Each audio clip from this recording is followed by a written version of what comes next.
Fashion can communicate our differences to the world for us. And with the simple act of truth, I realized that these differences, they stopped being our shame. They became our expressions of our very unique identities. And we should express ourselves, wear what we want. What's the worst that could happen? The fashion police are going to get you? This is also what fashion can do. It has the power to fill us with joy. The joy of freedom to choose for ourselves how we want to look, how we want to live.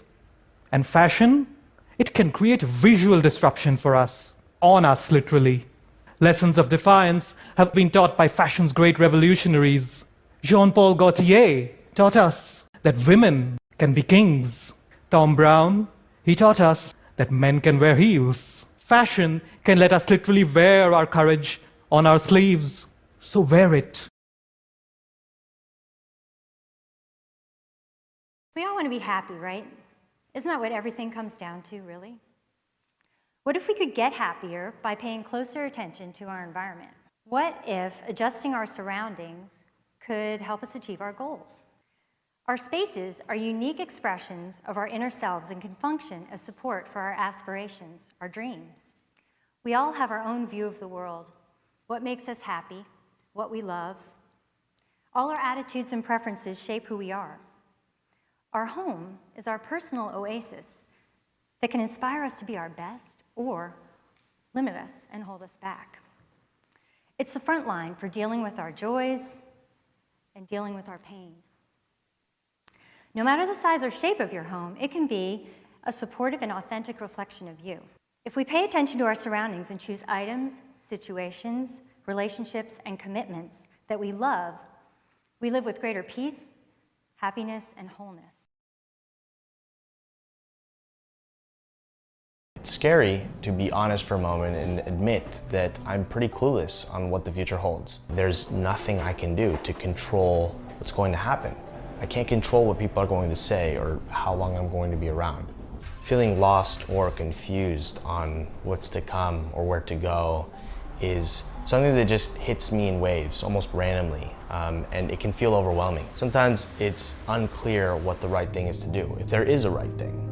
You know, I want to do the right thing, but I'm not sure I always have a clear idea of what that looks like or what that means. And sometimes what was working before, it stops working, and I feel like I'm starting from zero all over again.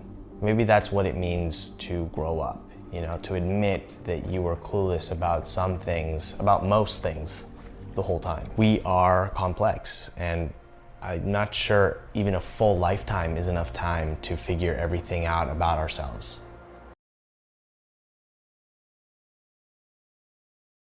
Has technology inoculated us from reality? Do androids dream of electric sheep? I pray the code my soul to keep. Does your universe live within 4G or megapixel infinity? Which reality is true? Cyber me or cyber you? Cyberbully, cybercrime, cyber hate, cyber time, cyber pleasure, cyber pain. Is the you you've shaped in cyberspace the same you I'd see face to face? Digital reality is buying souls of men you see, and robbing the ability to dream real dreams. I want to touch life and hold on tight. I want to unblock true friends and like real sites. I want conversation face to face, in real world time, in a real world place.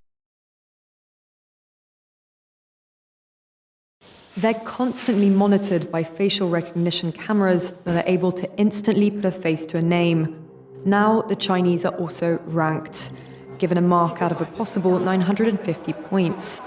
A score in the 700s is considered good, around the 500 mark is not. Beijing is taking the system further in 2020. It's aggregating data gathered by banks, private companies, and the state to rate if someone's a good or bad citizen. Xiaowen Wang is a model citizen. She lives in Nanjing, a testing ground for social ranking. Married with a child, she has a job in a retirement home, no debts, and she wouldn't dream of jaywalking. When Xiao Wen-Wang makes an electronic payment, her purchases tell the state a lot about her. Buying cigarettes would count against her. On the other hand, nappies show she's an attentive mother. Beer could indicate alcoholism. She'd be better off buying water. Many people think that keeping emotions out of decision-making is the key to making good decisions. However, keeping emotions out of it is actually a disaster for decision-making, according to recently published studies. For many decades, scientists have thought of cognition and emotion as two largely separate systems in the brain. It's traditionally been like two players: cognition, the rational human, and emotions, like a chimp running amok. This is where our cultural mindset about being rational and keeping emotions out of making decisions comes from. Even if we know that a tiger is dangerous, or that a walk in the woods makes us feel good, it's the emotional response of fear and joy that really motivates us to hide from a tiger or go for a walk in the woods, not knowing logically that we should. Emotions are the motivator, the push. One of the greatest applications of dance is the creation of movement that is a physical representation of a particular piece of music. Now just let that sink in for a moment. What I'm saying is that dancers have the ability to perform movement with such a quality that could potentially allow an audience to see the music. Now, this concept of perceiving a singular sensory experience in multiple ways is actually called synesthesia. The most simple definition of synesthesia is a blending of the senses. And so for me, this personally manifests in that I see music and colors, and I see music in moving forms and shapes in three-dimensional space. And so when I combine this practical understanding of music with the way that I perceive music in colors and shapes, it's the basis of how I create dance. It's musicality. So the goal here is to translate the music into the visual language of dance in a way that complements the auditory and emotional qualities of the song. And then the dancer's job is to interpret, ingest, and then express these emotional and creative ideas through their performance. People can sometimes be heard to complain that they're going through what they call an existential crisis. The phrase may be being used rather casually and vaguely, but it nevertheless touches on one of the major traditions of European philosophy, closely associated with the ideas of 5 philosophers in particular: Kierkegaard, Camus, Nietzsche, Heidegger, and Sartre. Though these thinkers disagreed on many things, it is possible via their thought to come to a coherent view of what an existential crisis really is. Firstly, it's a period when a lot that had previously seemed like common sense or normal reveals its contingent, chance, uncanny, and relative nature.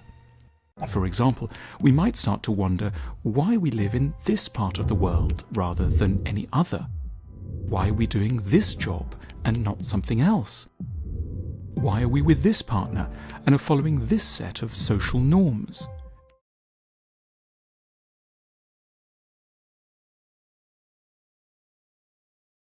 When we're young, we're innocently brave, and we fearlessly dream about what our lives might be like.